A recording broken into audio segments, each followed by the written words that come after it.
Welcome to Tamayus Junior School. At Tamayus Junior School, our professional teaching staff concentrates on your child and monitors results. Our spacious compound gives your child room to play and be innovative. With a well-furnished library, your child gets first-hand information from well-censored secular and religious books. We care about technology, and that's why your child has full access to computer lessons and online learning. Hygiene and the well-being of your child is priority, and that's why we put much emphasis on how they feed and sleep. Registration is in progress from Primary 1 to Primary 4. Find us in Chira, Chitichifumba, Mulawa, Wakiso District, or contact us on both calls and WhatsApp 0757 802 211. Trust us with your kids. We are ready to serve you. Alhamdulillahi Rabbil Alameen, thumma usalli wa usallim ala Rasulillahi sallallahu alayhi wa sallama wa ala alihi wa ashabihi ajma'in. Wa ba'd. Assalamu alaikum wa rahmatullahi wa barakatuhu. Bakadde banga bebitibwa mwenna gye muli. Assalamu alaikum wa rahmatullahi wa barakatuhu. Balamusaako n'ekiramusa ekyo ekiva eri Allah subhanahu wa ta'ala kye yatulondera nga kyekiramuso ekisinga okubeera ekirungi mu bulamu bwaffe, mu mbeera zaffe, era ekiramuso ekijjudde edduwa enjereere nga buli bwoga nti assalamu alaikum wa rahmatullah oba osabidde muganda wo oba oyagalizza muganda wo emirembe, okusaasirwa ewamu n'emikisa. Ate ng'ebintu byaffe byonna byagala mirembe, byagala mikisa, byagala kusaasirwa kwa Allah jalla waala. Nabwe ekyo ekiramusa ekyo nkibalamusizaako nga bulijjo nga tugezaako okubeera nga twejjukanya ku ddiini ya Allah jalla waala ne ku bigambo bye ebiwooma ebitabanyi biwooma mu nsi muno bw'oba nga obitegedde oba nga nange mbitegedde. Sinza kulema kusaalirwa ekitiibwa Mubaka Muhammadin sallallahu alaihi wasallam n'abo bonna abaali ensonga okubeera nti naffe wano e Uganda nga bannayuganda tufuna eddiini Busiraamu. Tusaba Allah abasaasire bonna wamu okutuusiza ddala Allah lwalizingako ensi eno n'ebyo ebigirimu. Kaddaba nga b'ebitiibwa nga bulijjo amannya n'eddoboozi Abdallah Tawil, Managing Director Tawil Islamic Primary School and Quran Memorization Center Kyengera Mugongo. Sirema kubagamba mwenna baganda bange bakadde bange abali eyo ti Tawil Islamic Primary School and Quran Memorization Center Kyengera Mugongo, abaana obezzadde ndyetaagira ddala era nga tulyetaagira ddala. Era nsaba buli azaala biidhnillahi ta'ala ayongere okuzaala ate Allah amugaggawaze, ffenna atugaggawaze tusobole okubeera nga tuweerera abaana baffe. Bakadde baffe programu zaffe nga bwe ntera obbagamba mu Tawil Islamic Primary School, abalitegedde balitegeera era abatannalitegeera bayinza okuba nga gye bali, naye twetaaga obugumiikiriza, twetaaga okumanya nti tuteeka okumanya administration wise ebintu ebitambula n'obukulembeze era ebitambula n'okubeera nga tukwata abaana b'Obusiraamu mu nkwata ennungi nga tubasomesa. Mbasaba ezzadde lyammwe munneesige, mutwesige, mulimpeereze, insha Allahu ta'ala omulimo mujja kugulaba biidhnillahi ta'ala. Mbasaba abaana mubampeereze era mubatuwe mu Tawil Islamic Primary School and Quran Memorization Center Kyengera Mugongo. Biidhnillahi ta'ala tubakwateko n'olukwata. Bwe tuva mu kusomesa Obusiraamu buno, nze njagala nnyo abaana abato era yeddaawa gye mpulira nti njagala biiznillahi taala, era kyenva mulaba nga mbulaabula because of baana abo. Allah subhanahu wa ta'ala abaana abatuwadde tubeetaaga tawil etandikira ddala ku nassale paka ekibiina ekyomusanvu ku sayidi zombi. Ate era tulina Quran eyaba abakwata Quran okuviira ddala ku myaka 7 paka emyaka 13, abaana ab'obuwala n'ab'obulenzi. Omuleeta nga alina emyaka egyo insha Allahu taala luli tubadde tutwala abaana abamaze senior 4 senior 6 naye twagala nnyo abaana abakwatagana n'embeera mu myaka. Olw'embeera ensinga bwe mugiraba twetaaga abaana abo insha Allah ng'emyaka gisobola okugenda. Era enkola mu Tawil Islamic Primary School and Quran Memorization Center Kyengera Mugongo, enkola gye tulina era gye tubadde nayo nga twagitandika omwaka guno wadde n'emyaka emirala gibaddewo, naye tugamba nti insha Allah buli kintu tusobola okukikyusa ate ne kikola. Abaana bonna twetaaga nga bali mu classes ezimu nga P1 Secular Theology Oluwarabu. Ate nga buli mwana gw'oba otuwadde twetaagira ddala nga buli class omuwalimu waayo n'abawalimu baayo enkola entuufu twetaaga ejjuzu 2 buli mwaka, era alhamdulillah tukigezezzaako era kitambula. Omwana oyo bw'atuukira mu P7 tuba twetaaga nti atuwadde ejjuzu 14. Oyo aba asukkulumye ku munne ng'obadde omutulekera nga tawummula biiznillahi taala asobola okumalako P7 ng'ayina Qur'ani kamila nga yonna agiyina min suratul Fatiha ila nnas.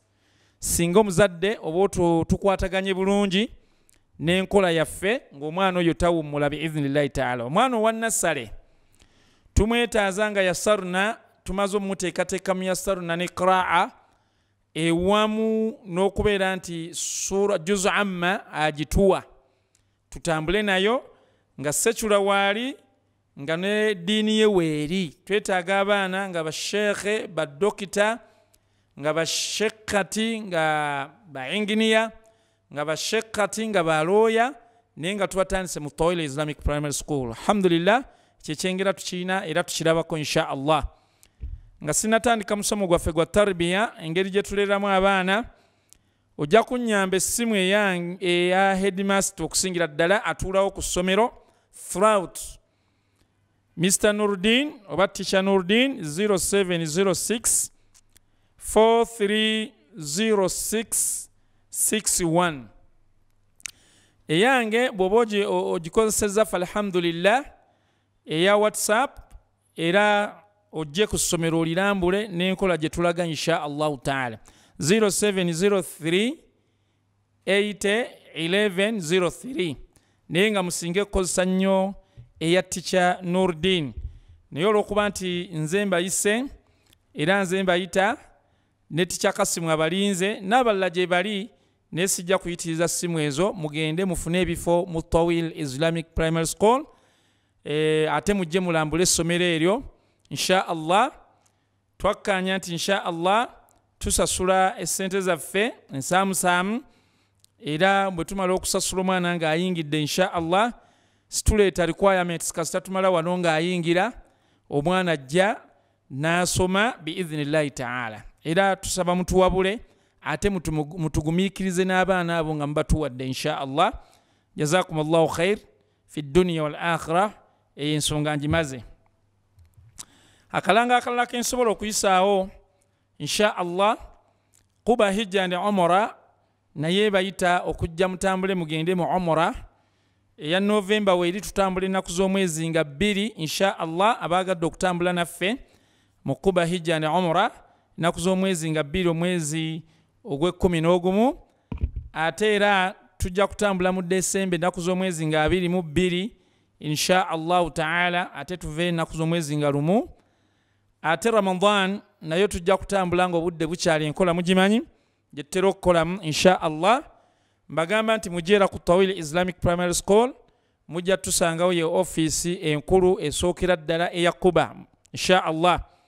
Office namba 2 ojja genda ali mu kibuga nga tuyagadde kujja Kyengera insha Allah. Ojja genda ku Tawil ku Magoba Shopping Mall ojja kusangawo ajja tiramula ku dduuka lye bayita Ram Enterprises insha Allah. Abeere ng'okwatagana naye omuwe ssente omubuuze byonna akuwandiike passport akuyambeko gikola atagirina agirina gireeti.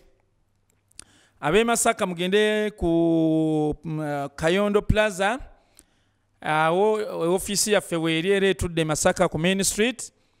Ab'e Mbalala mugende ku Masjidi Abubakar mujja kusangawo Amirat Maryam Nakamya waali biidhinillahi ta'ala okubakolako omukyalo oyo era akulira abakyala era alabirira abakyala mu ndabirira ennungi nga tuli mu hijja insha Allah. Namba yange 0703 80 1103. Namba y'omukyala ajja tiramula 07 00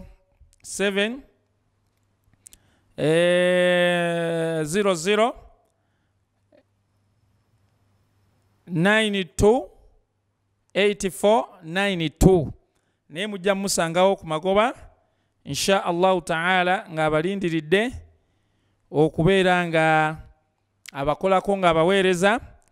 Eya Amira waffe Amirat Maryam Embalala awo mumukubireko insha Allah ta'ala naye ajja kuba abalindiridde okubeera nga abaweereza era nga abakolako.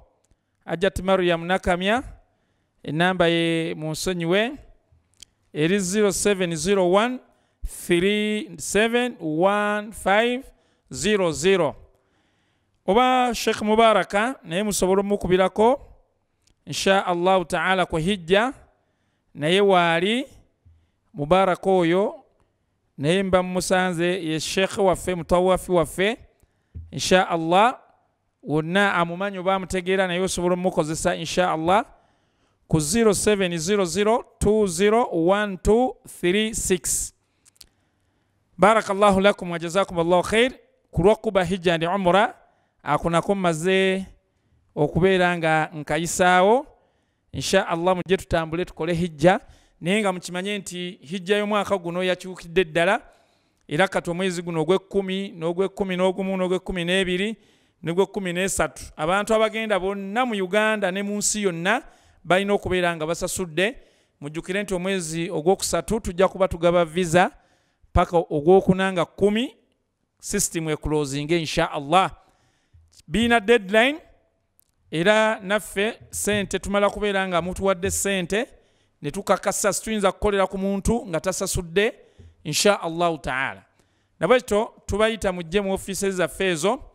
Ate okusoma twatandika dda Ekyengera ku Masjidi Tawbao buli lwa Sunday insha Allah tusomesa hijja ne tusomesa ne umra kwabo bonna abajagadde wadde onoyita mu kuba hijja ne umra oba toyite mu kuba hijja ne umra buli lwa Sunday saawa 3 paka saawa 6 tuba tusoma hijja ne umra insha Allah ta'ala. Jazakumullahu khair.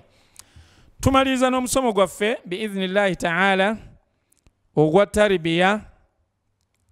tarbiyat al-awlad al-islamiyya okulera abaana baffe mu ndera ey'obusiraamu mu ndera ensiraamu mu ndera gy'otagenda kwejjusa ku nsi kuno ne yawma al-qiyama eri gwe omuzadde yenna azaala abaana ab'obuwala twabagamba nti tubafaako kyenkanyi n'abaana ab'obulenzi mu kubalera ne mu kubalabirira ne mu kubasomesa kuba bonna baddu ba Allah jalla wa'ala abeetaaga endabirira ennungi abeetaaga enteekateeka ennungi abeetaaga okuteekerateekera enteekateeka ennungi Allah gy'asiima era gy'ayagala tusobole okubafuna mu bulamu buno obw'ensi ate era tusobole n'okubeera nga tubafunamu mu bulamu bwaffe Allah jalla wa'ala olunaku lwali tujja mu nsi muno ne tubeera nga tudda mu maaso ge. Nabwekityo tubategeeza nti insha Allah omusomo guno twakutandikako nga twatandika n'ebigambo bya omusajja Allah gwe yasiima ayitibwa Luqmaana n'amutuumamu n'essuura nnamba suuratu Luqmaan. Eyo essuura eri mu Qur'an al-Karim nga Allah jalla wa ala atunyumiza ebigambo Luqmaan bye yagamba abaana be ng'abakuza oba ng'abakuzizza mu nkuza ennungi n'abalaamira ebigambo bye yalina okubeera ng'abagamba kino mukikole kino timukikola. Nabwe kityo biidhnillahi ta'ala tujja kuddayo ku aya eyo tugirabe aya ey'ekumi insha Allah bwe tunabanga Allah atuwadde obuseera tujja kugendako ku aya ey'ekumi naye ey'ekumi twagikoma mu kkubo luli mu musomo gwaffe ogwa tarbiya ne tugamba nti Allah jalla wa ala yagamba nti wawassayna al insana biwalidayhi hamalatu ummuhu wahanan ala wahnin وفصاله في عامين أن اشكر لي والوالديك إلي المصير.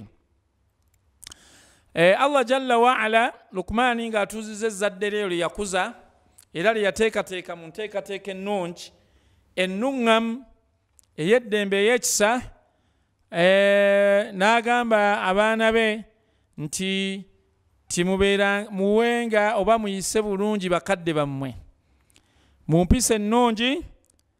Wawassayna al insana twalaamira era mbalaamira era tubalaamira era tubagamba buli ayazaalibwa ng'oli mu nsi muno nga nze naawe eyo gy'oli insaana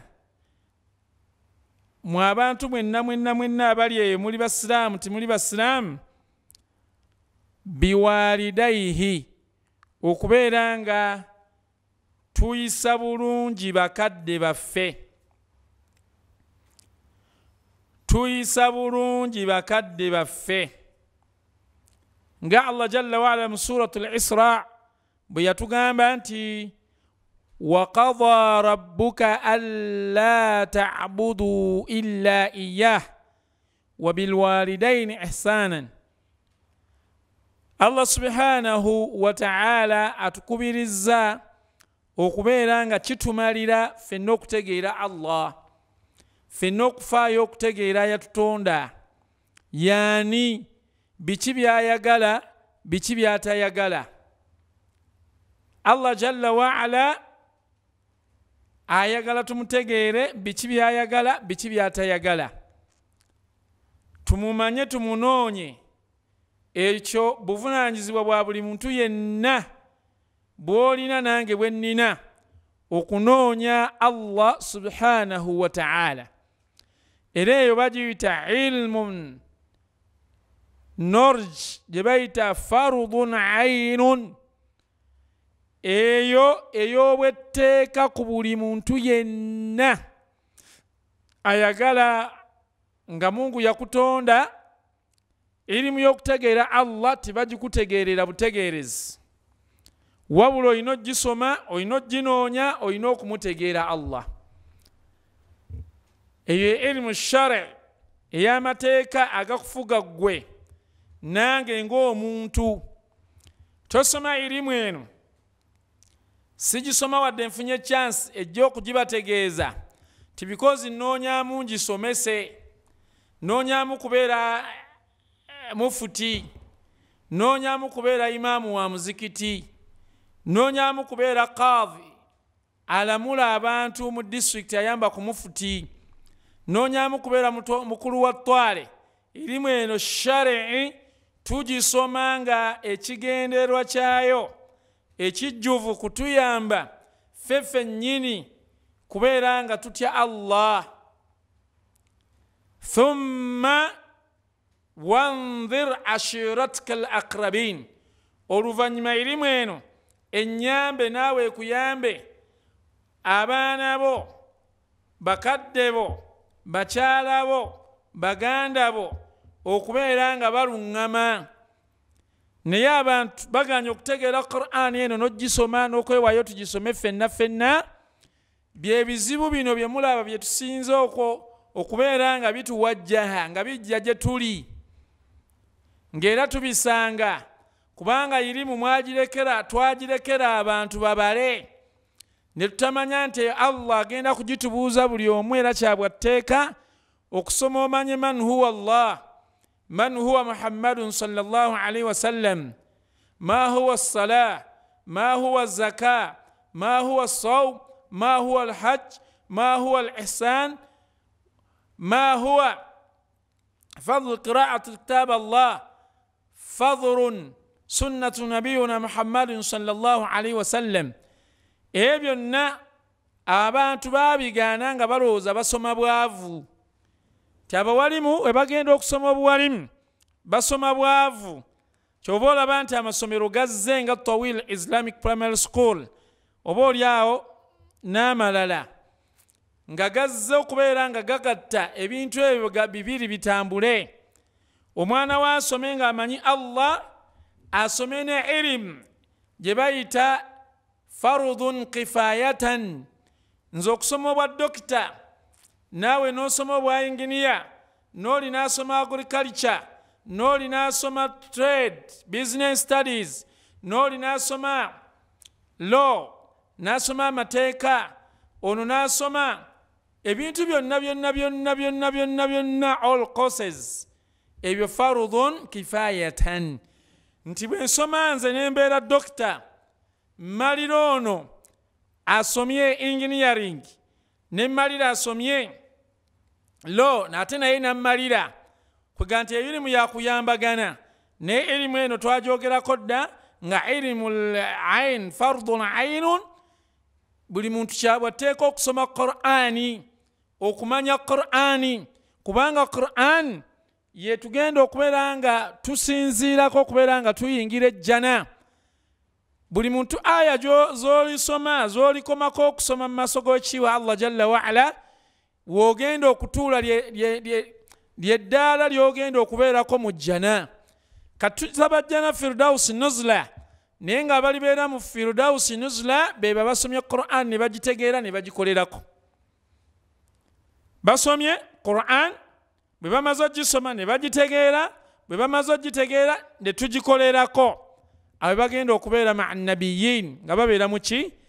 Kakati bino ebigambo byonna olwaliro byembiri mu kubajjukiza nti wawassayna al-insana biwalidayhi hamalatuhu ummuhu wahnan ala wahnin wa fisaluhu fi amain an ishkur li walwalidayk ilayya al-masir.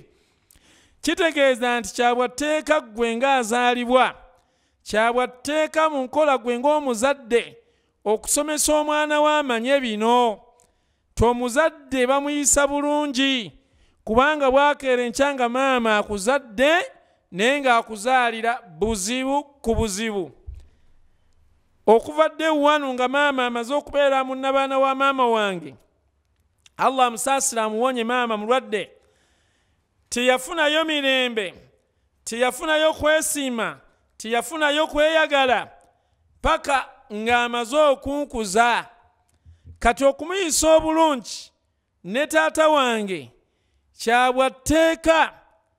kyabwatteeka buli muntu yenna okufaayo okuyisa bakadde bo bulungi. Wahanan ala wahanin hamalatu ummuhu wahanan ala wahan.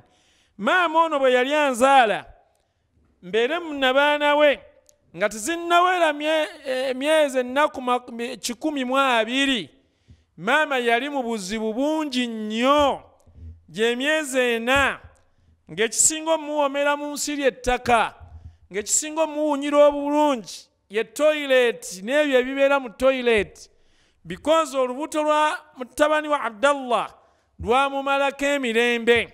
Ky'oba olaba omuntu ali mu nsi ng'alina bakadde be, alina maama, alina taata, okusingira ddala nga Allah bw'atulaze mu aya eno nti hamalatuhu ummuhu wahanan ala wahan. Maama wange yanzaala n'abeera n'olubuto lwange, naye ng'olwo olubuto bizibu ku bizibu, kubanga teyaddayo kufuna mirembe paka nga nzadde. Ate oluvannyuma lw'okunzaala wa fisaluhu fi amain, n'abeera nga nnyonsa nga ndabirira emyaka 2 ndi ku bbeere, naawe oli ku bbeere, oba 2.5. ge magezi ago g'olina Allah subhanahu wa ta'ala gakuwadde amazaale because yakuyonsa emyaka 2 ku 2.5 osobole okuvaamu amagezi g'omuntu ategeera omanye nti kino kirungi omanye kino kibi era ze baraka n'okwanguyirwa okusoma n'okutegeera n'okussa mu nkola lyebbeere lya maama eryo lye yakuyonsa oba bamaama baffe amabeere ge mutuyonsa tusaba Allah abatusaasire mwenna abayitibwa bamaama baffe abatuzaala mwenna abakyala Allah abasaasire kuba buli mukyala maama ayina baazaala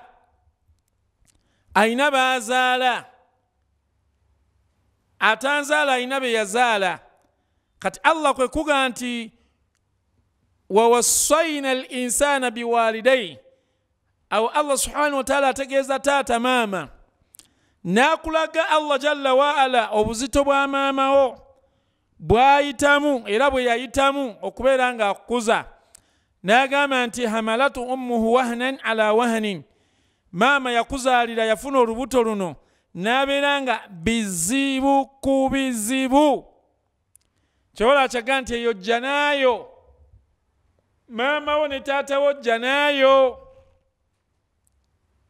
bw'obalabirira obulungi masha Allah bw'obayisa obubi ogenda kufuna bizibu ne baraka zigenda kukubula mu nsi bw'obaagala n'obasabira n'obalambula wadde balina oba tibalina wadde basiraamu oba si basiraamu naye gwe kikwatako oba ekinkwatako nze ng'omwana kwe kubayisa obulungi n'okufaayo gye bali mu mbeera zaabwe zonna kyobola nti obusiraamu butulaga nti anta wa maaluk gwe omwana azaaliddwa nze Abdallah Tawil n'ebyobugagga bye nnina byonna byabakadde bange era obusiraamu bwatuuka okubeera nga bulamula singa olwala Abdallah Tawil ngulira maama wange emmoroka emutambuza la kadara Allah emmoroka eyo n'ebeera ensonga gyengulidde maama mu mutima omulungi eviirako okuvaawo kwa maama wange mu bulamu obwensi Allah n'ayisiza ku mmoroka eyo ajal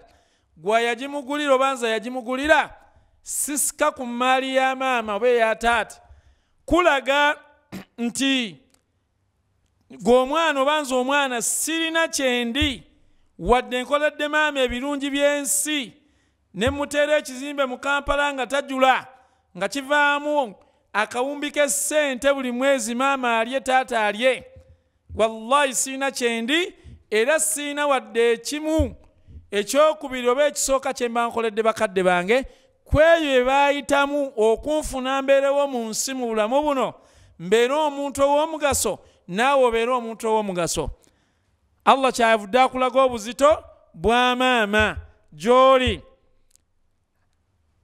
wafisaaluhu fi amain ne babeera nga maama oyo akuyonsa emyaka 2 ku 2.5 ku bbeere nga maama hiya madrasatu l-ula liwaladihi ye maama ly'essomero erisookera ddala erisooka okukusomesa otegeere omanye ku mwana nga tonnamuleeta mu Tawil Islamic Primary School era maama science ne technology ne psychology maama ne taata gwe yabawa maama amanya mangu ekiruma omwana we nga n'omusawo ayasoma ayakuguka mu busawo obw'abaana ng'amanyi omwana kyeki nga tannakimanya era nga tannakizuula hadhihi hiya al-ummu oye maama baganda bange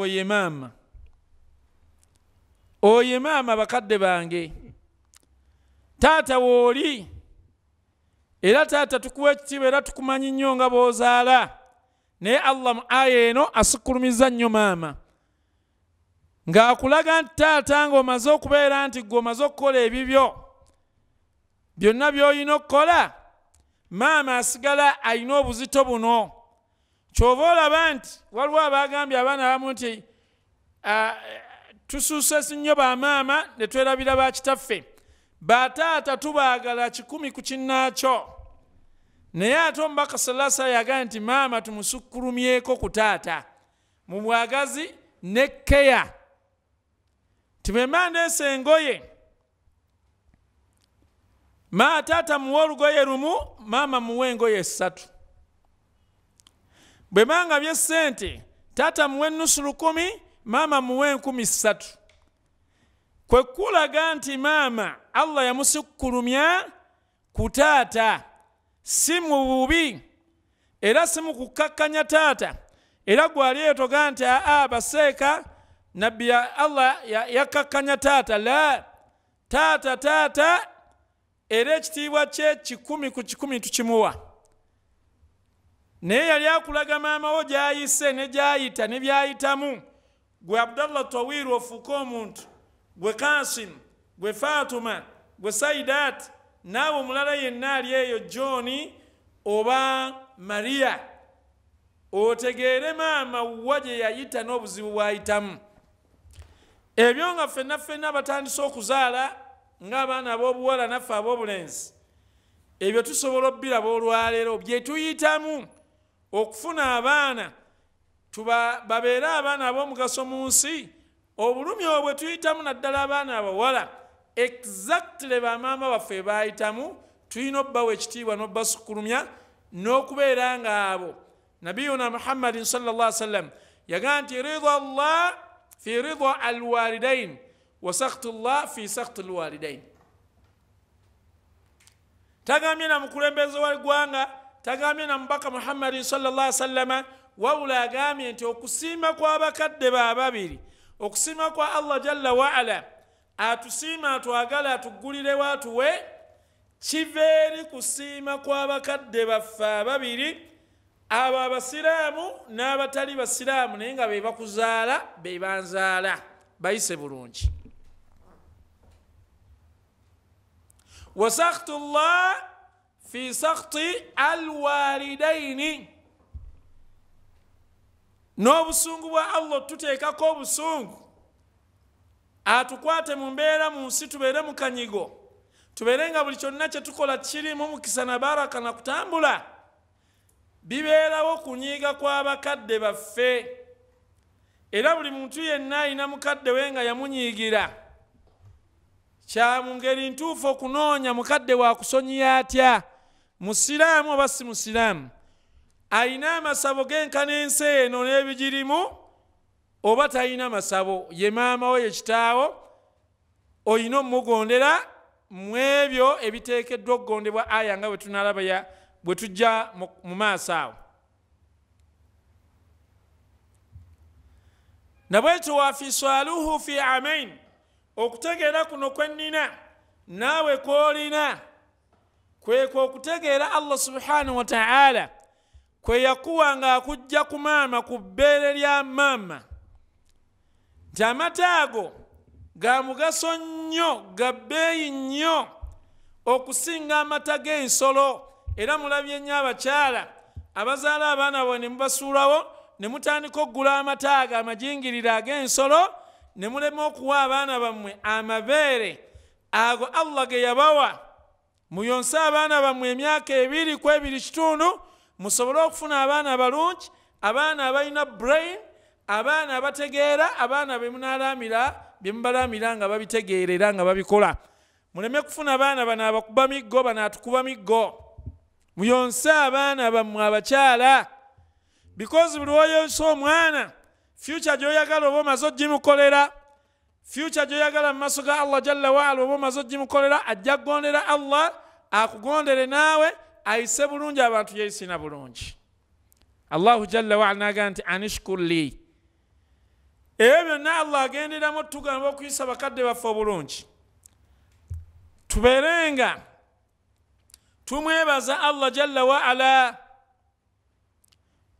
kubanga huwa shakur min asma'ihi alhusna wa sifatihi alula ashakur Allah yebazibwa yasaanidde okwebazibwa Allah jalla waala mu buli kimu obulamu buno ayatutonda n'atwenkanyankanya walaqad khalaqna al-insana fi ahsan taqwim Allah yakola omuntu gwenze nange naawe ali eyo mu kifaananyi ekisinga okubanga kirungi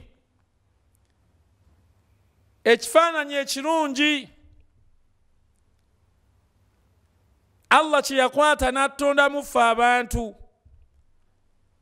kati tulina omwebaza n'atuwunda nabagamba ku luli teriiyo kitonde kye bayita muntu nga bw'olaba ebitonde ebikola emmundu ezitta abantu ng'abo bezitta emmundu ezo ze muli mu kukola tekinologi Allah gw'abawadde n'obwongo temusobola kukola muntu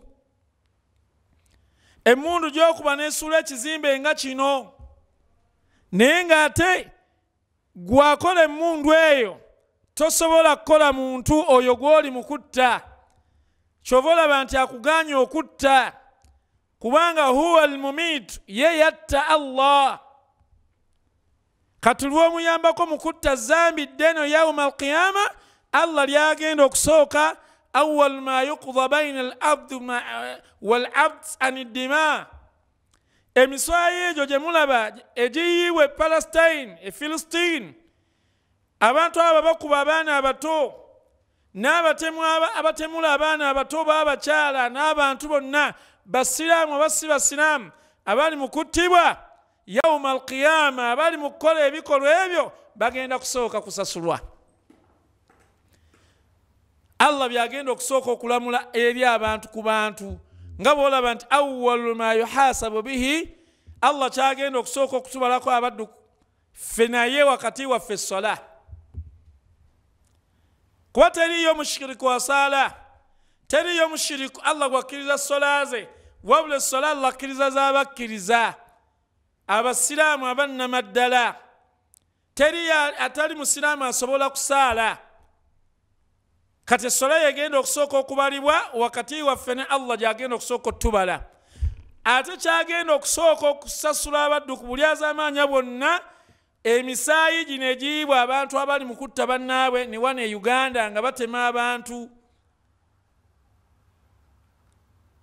ekigambo ky'okutta mu kiviireko ddala agambye anishkulli tumwebaze Allah okututeekawo nga sitwaliwo n'atutandikawo n'atugabirira n'atulabirira huwa rabbuna tumwebaze olw'ekyo tuteekawo bakadde baffe ababiri okubeera nti baatukola ki baatuzaala twebaze Allah tumutegeere tumwawule tumumanye tumutye tuteeke mu nkola ebyo byonna Allah byayagala n'agamba nti waliwalidaiki oluvannyuma nga n'omubaka tannamuleeta wano ye yaali baddaddawo nga ye next to Allah akugambye bakadde bo kubanga bakadde bo bano maama ne taata be bakuleetera okumanya Allah n'okubeera nti omanya omubaka sallallahu alaihi wasallam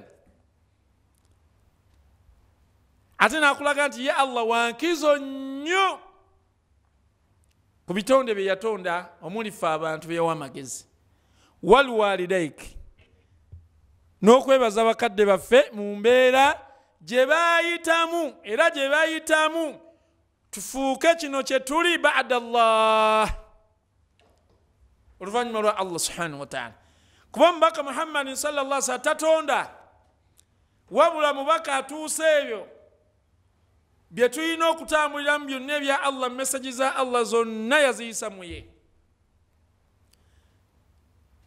n'atugamba nti kullu mawludu yuladu ala alfitra abaana bonna be mulaba bonna mu nsi abakuze ne batuuka mu myaka 9 naye bwe bazaalibwa nga bavudde mu mbuto z'abamaama baffe munnabaana tuzaalibwa nga tuli basiraamu ffenna era nga tuli ku nnono ya la ilaha illa Allah muhammadu rasulullah naye fa abawahum bakadde baffe abo be mulaba abatuzaala naffe abatandise okuzaala ffe tusalawo abaana baffe babeere nga oba oliawo bategeera Allah oba okubafuula abamajuusi oba abanassaara oba abayahudi bonna abakola ebyo be bali mu kukola Filisitini abatalina mu magezi gaabwe nti balinayo n'ayabatonda ayabagaana nti kino mukikole abawa tekinologi akola ebyo byonna ye Allah n'abaganda nti ate bino timubikola naye munnange ne bakola ne basanga bakoze bukozi bikozi bakyetwala abali mu nsi muno abatalina kibakontrolinga kibafuga naye baada hadhihi lhaya oluvannyuma lw'obulamu buno nga tumaze okwebaza abakadde tumaze okwebaza allah n'omutegeera n'omubaka muhammadin sallallahu alaihi wasallam wallahi ilayya almasir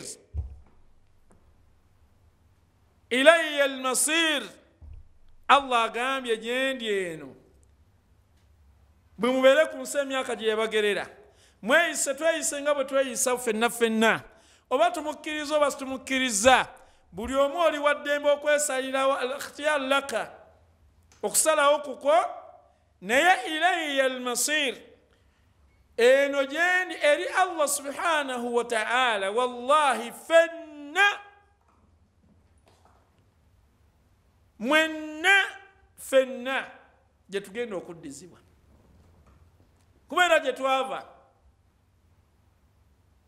teriyo agenda kusigala ku nsi kuno naye nga tuddizibwayo okutusasula ebintu bibiri ya imma aljanna ya imma annar waliyadhu billah allah okutuwejja n'okutusiima abantu bonna ng'amageege oba okutuwa omuliro jahannama kubanga twabula ne twebuza twabula ne twebuza twabula ne twebuza kubanga omuntu abula ye mwennyini ne shayitaani nga ye muyambyeko because allah akutonze akutaddewo akuwadde amagezi oyinza otya okusinza ebitali allah amasanamu oyinza otya okusaba amajinni g'otalabako oyinza otya okusinza muntu munno omuwa ekitiibwa okusinga oyo yakutonda atakuyinaako buyinza n'omuwa ekitiibwa mathalan if there is a president of Uganda Museveni Yoweri Kaguta asobola okugamba wano ekintu ne kikola n'abagamba mwenna enkya sibaagala mu kibuga wallahi ffenna ne tukola ne tubeera ewaka amurun evudde eri omukulembeze ow'eggwanga naye ate almalk omufuzi w'eggulu omusanvu n'ensi mwe tuli wallahi alwahid alqahar omuntu n'amujeemera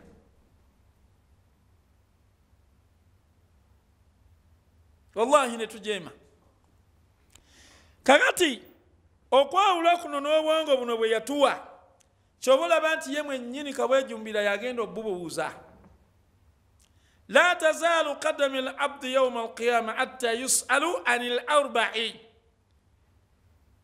omutagenda kuyingira muliro obejja n'agigendemu okutuusa nga allah atubuuzizza ebintu bina mwe abasiraamu abali eyo oba ffenna ffenna nga abasiraamu allah agenda tubuuza ku maali zaffe twafuna tutya emaali ebyobugagga bye nnina nabifuna ntya nanyakula bantu nagurabinga emaali y'abantu nattanga bantu nalyazaamanyanga bantu nakola khiyana oba nakola emirimu gyange mbwesiimu mu mpolampola nga mmanyi nti waliwo ayantonda nabwekyo bakadde bange abasiraamu abali eyo abampuliriza allah waakutubuuza ku mbeera eyo olwali alhamdulillah tukutte sente za halal halalan sajja mukozi mupatikanya asimbye mwanya aguze ettaka kapoloti n'aziibamu n'agaziwa halalan asubudde bulungi tabba bantu mu busuubuzi bw'amaze okusuubula sente n'akwata ng'ateeka mu haramu mu bitakkirizibwa mu bayimbi yasipotinga abayimbi abakunama gwosapotinga okuzaaza allah musiraamu omwana eggwanga lyaffe lyateekawo freedom of worship or worship ensinza abasiraamu ne bazimba amasomero baganda baffe bakulu baffe bakadde baffe abakatuliki nabo ne bazimba amaki amasomero, abalokole ne bazimba amasomero, abasevensidde ne bazimba amasomero. Omusiraamu n'okwata abaana bo n'obatwala okusoma eddiini etali yaabwe. Kullukum ra'i wa kullu ra'i mas'ul an ra'iyatihi. Ekyokoze tikikkirizibwa musiraamu, tikikkirizibwa erinze kukwata mwana wange n'agenda asomere mu ssomero eritali siraamu. Kubanga lakum dinukum waliya diin. Baganda baffe abatali basiraamu si mu bubi era situbalinaako buyinza, balina eddiini zaabwe, naffe abasiraamu tulina eddiini yaffe. Ffe tutereze eddiini yaffe biidhinillahi taala, Allah kyatubanja.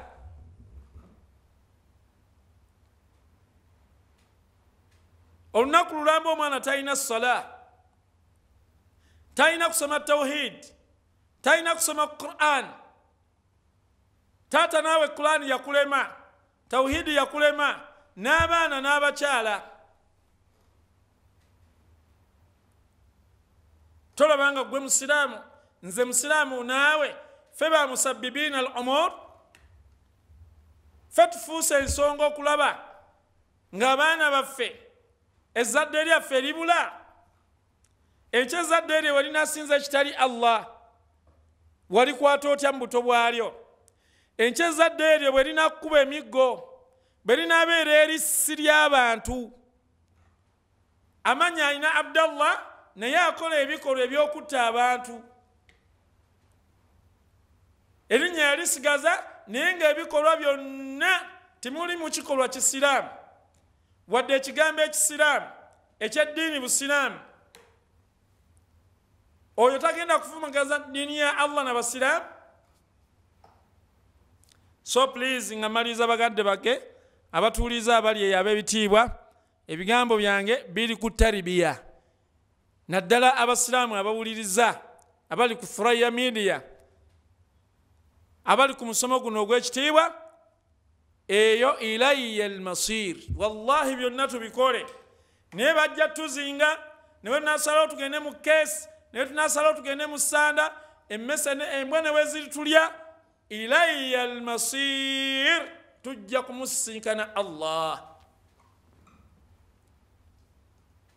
Tolina kyovaako ng'osomesezza omwana wo n'abeera inginiya nga sheikh ate nga hafidhu Qur'an. Kubanga teriyo engineering etali wano, teriyo badokita butali wano, teriyo farming etali wano, teriyo finance etali wano, teriyo lawyer nga tali wano. This is our constitution, dusturuna. Wallahi erimu buli kimu kye twagala abasiraamu. Naye ebbanga tunamala nga tugisudde, falhamdulillah, Allah naye ajja tusuula nga tatwerabidde, ajja tuvaamu. Ebigezo tufunye bingi ng'abasiraamu, naye because abasiraamu ffe twereetedde ebyo ebigezo. Situleze baana, situteeseteese baana nga bwe tusuubira, nga bwe kyetaagisa, nga bwe kyalagirwa. Saba Allah jalla waala n'ebigambo ebyo abeere nga atugasa nabyo era abituweemu obulungi, era atuwe empeera enjujuvu mu byo. Saba Allah jalla waala atuwa abaana abalongoofu, abanaddiini, ab'ensa, abasomi ba Quran, ba doctors, ba engineers, ba lawyers, ba accountants, bonna all faculties, naye nga balina Qur'ani, nga balina tawhid, nga balina okutya Allah subhanahu wa ta'ala. Sigadde ni Abdullah Tawil kulwa kuba hijja ni umrah, kulwa Tawil Islamic Primary School and Quran Memorization Center Chengira Mugongo.